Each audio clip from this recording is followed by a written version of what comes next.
Thomas was a friend to many. He had a wife, 2 kids, and a steady job. He was living the good life, or so everyone thought. You see, poor Thomas was born with a flaw in his brain.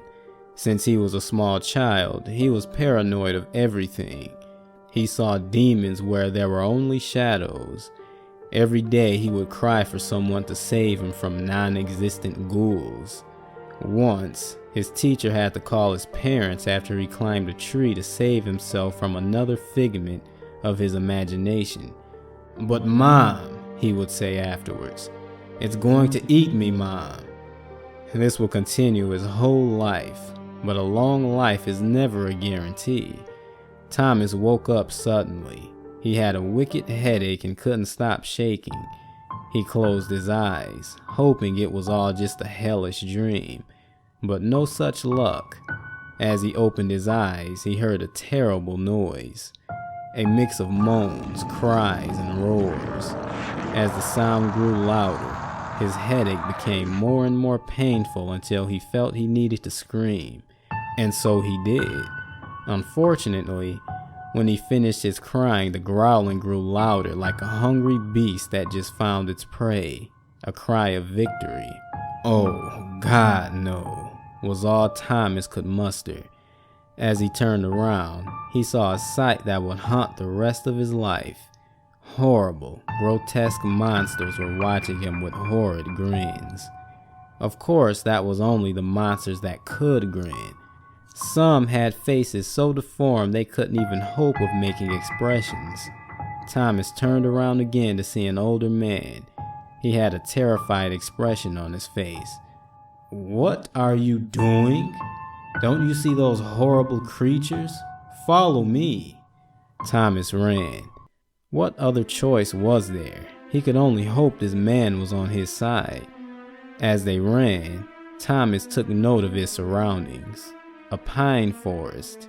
Usually, it would be a very pretty place to hike, but hiking meant slowing his pace, and Thomas, as you know, couldn't afford that. It was also raining very hard. Thomas was getting soaked, ruining his wool sweater. He looked down to see he was following a dirt path, although now you might as well have called it a mud path.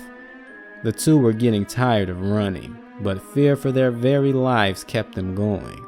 Thomas's pulse was speeding, and he was losing his ability to think straight. He turned around and gasped. The creatures didn't seem to tire of running. "Don't look back, my friend," shouted the stranger. "It only causes fear and slows you down." Eventually, after what felt like hours of running, they came upon an old shack. Seeing it as their only chance, they ran inside and locked the door. "Thank God it has a lock," Thomas sighed. Now if only they had a lamp. Then lightning struck, lighting up the room for a few precious seconds. Now let's let your imagination run wild for a minute.